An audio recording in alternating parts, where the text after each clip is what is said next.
नमस्कार मित्रों, रीता सरकार द्वारा अमृतलाल नागर की लिखी अंतरिक्ष सूट में बंदर प्रस्तुत किया जा रहा है। आकाश के अनगिनत तारों में हमारी धरती की तरह ऐसी बहुत सी धरती है जिनकी सभ्यता शायद हमसे बढ़ी चढ़ी हुई है। एक जगह तो नन्हे मुन्ने बच्चे तक अंतरिक्ष की सैर किया करते हैं। उन्होंने ऐसे अंतरिक्ष सूट बना लिए हैं जिसमें छोटी किंतु बड़ी ही शक्तिशाली मशीनें लगी हुई हैं। नन्हे नन्हे ट्रांजिस्टरों जैसे रॉकेट लगे हुए हैं।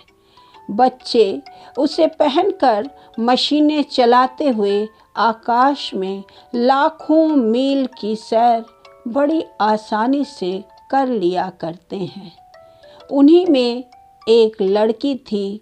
उसकी आयु 8-9 वर्ष से अधिक न थी। वह बड़ी तेज और साहसी थे। अपने स्कूल की अंतरिक्ष दौड़ों में वह कई बार फर्स्ट आ चुकी थी और छुट्टियों में अक्सर वह इतनी दूर उड़ा करती थी जितनी दूर तक उस दुनिया के बड़े बड़े उड़ाकू भी नहीं गए होते थे। एक दिन अपना अंतरिक्ष सूट पहनकर वह लड़की उड़ी और खेल के जोश में अपनी उड़ान की गति तेज करते करते आकाश में ऐसी जगह पहुंच गई जहां लाखों मील तक घना अंधकार छाया था। बस अंधेरा ही अंधेरा, घटा टोप अंधेरा। अंधेरे के कारण वह लड़की घबरा तो अवश्य गई, पर उसने हिम्मत न हारी। अपने सूट में लगी नन्ही शक्तिशाली मशीनों की सहायता से पूरे स्पीड में यानी 1 सेकंड में 5000 किलोमीटर की उड़ान भरते हुए 2 घंटे में आखिरकार उसने वह अंधकार पार कर ही लिया। संयोग से वह हमारी पृथ्वी पर आ गई और कश्मीर में अमरनाथ के पास एक झील के किनारे उतरी। वह लड़की बेहद थक गई थी और नई दुनिया में आने के कारण कुछ घबराई हुई थी। फिर भी आसपास के दृश्य देखकर वह बड़ी खुश हुई। सुंदर झील देखी तो उसको नहाने की इच्छा हुई। एक चट्टान की आड़ में अपना अंतरिक्ष सूट रखकर वह झील में नहाने लगी। उसकी दुनिया में जलवायु तो लगभग हमारी दुनिया के जैसी ही थी, पर वहाँ का पानी यहाँ जैसा निर्मल और शीतल नहीं होता था। हवा में भी ऐसी बहार नहीं होती थी। इतने चटक रंग के सुगंधित फूल भी उसने पहली ही बार देखे थे। भोजन की तलाश में वह आसपास भटकने लगी। उसने अंतरिक्ष सूट अपने कंधे पर रख लिया था। झील के पास ही पेड़ों के झुरमुट में एक बूढ़े साधु रहते थे। उनके पास बंदर बंदरिया का एक पालतू जोड़ा भी था। बूढ़े बाबा ने अपनी कुटी के सामने बड़ी सुंदर और प्यारी प्यारी एक छोटी लड़की को भटकते देखा तो उठकर आए और उससे पूछने लगे, बेटी कहाँ से आई हो? वह लड़की उनकी बोली तो नहीं समझी, पर बात समझ गई। आकाश की ओर संकेत करके उसने कहा कि परलोक से आई हूँ और भूखी हूँ। बूढ़े बाबा भी आकाश की ओर वाले इशारे को तो नहीं समझ पाए, पर भूख की बात समझ गए। फौरन कुटी में से मीठे फल ले आए। लड़की खुशी से खाने लगी। बूढ़े बाबा ने उसके लिए तुरंत अपनी गाय दूही और दूध ले आए। लड़की को बड़ा स्वाद सुख मिला। बोली न समझने पर भी इशारों से खूब हंसाइयाँ हुई। बाबा ने बंदर बंदरिया का खेल दिखलाकर उसको खूब हंसाया। लड़की अब अपनी दुनिया, अपने घर जाने के लिए अंतरिक्ष सूट पहनने लगी। यह अजब पोशाक देखकर बाबा को बड़ी हैरानी हुई। उन्हें शायद यह अचरज लगा होगा कि यह जो अभी अभी प्यारी लड़की जैसी लग रही थी, एकाएक बेदुम की विचित्र बंदरिया कैसे बन गई। उस बंदरिया ने एकाएक अपने सूट में टके हुए एक नन्हे से चक्के को घुमाया और सर्र से ऊपर उठ गई। बाबा जी को अब लड़की के उस संकेत का सही अनुमान लगा जो उसने अपने घर का पता बतलाने के लिए आकाश की ओर संकेत कर किया था।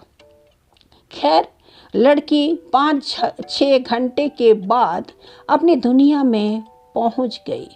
फिर तो उसे ऐसा चस्का लग गया कि हर छुट्टी के दिन वह बाबा जी के पास उड़ आती और मज़े से झील में तैरती, फल खाती और बंदर बंदरिया के तमाशे देखकर बाबा जी के साथ खूब हंसा करती थी।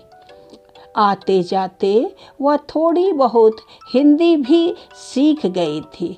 बंदर उस लड़की को अपना अंतरिक्ष सूट उतारते, पहनते और नन्हा चक्का घुमाकर उड़ते हुए बराबर गौर से देखा करता था।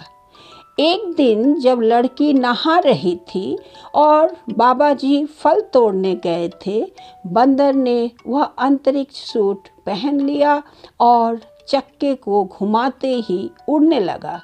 लड़की ने नहाते हुए यह देखा और बहुत घबराई। बाबा जी ने भी देखा और परेशान होकर दौड़ते हुए आए। बंदर आसमान में उड़ उड़कर परेशान हो रहा था और दूसरे पक्षियों को भी अपनी उल्टी सीधी उड़ानों से परेशान कर रहा था। कभी चक्का घुमाते हुए ही सर्र से ऊपर जाता और फिर नीचे आता। कभी घबराहट में दूसरा चक्का घुमाता और उलट जाता। वह भी घबरा रहा था और घबराहट में दोनों चक्के घुमाकर परेशान भी हो रहा था। कभी सर से ऊपर, कभी सर से नीचे, कभी खट से सीधा, कभी पट से उल्टा। लड़की को यह घबराहट थी कि अगर उसकी मशीनें बिगड़ गई तो वह अपने घर कैसे पहुंचेगी। वह रोने लगी। बाबा जी ने उसे दिलासा दी और बंदर को नीचे लाने की तरकीब सोचने लगे। उन्होंने बंदरिया के गले में रस्सी का फंदा डालकर पेड़ की ऊंची डाल से बांध दिया और उसे सड़ासड़ सटियां मारने का नाटक करने लगे। बंदरिया जोर जोर से चिल्लाने लगी। बंदर उसकी आवाज़ सुनकर घबरा गया और उल्टे सीधे चक्के घुमाकर नीचे आने में सफल हुआ। मशीनों के कलपुर्जे सौभाग्य से ठीक थे। बाबा जी ने लड़की के सूट में टंगे झोले में फल रख दिए और वह उड़ गई। उस दिन बंदर लीला के कारण उसे घर पहुंचने में काफ़ी देर हो गई। उसके माँ बाप ने जब पूछा तब उसने सच सच बतला दिया और अपने घर वालों को हमारी दुनिया के फल खिलाए। वे सब बड़े प्रसन्न हुए। अगली छुट्टी पड़ने पर वे अपनी बेटी के साथ बाबा जी से मिलने आए। अपने यहाँ के मेवे खिलाए, पर हमारे फल उनके मेवों से अधिक स्वादिष्ट थे। चलते समय लड़की के माता पिता ने बाबा जी से कहा कि हमारी दुनिया की सैर करने चलिए।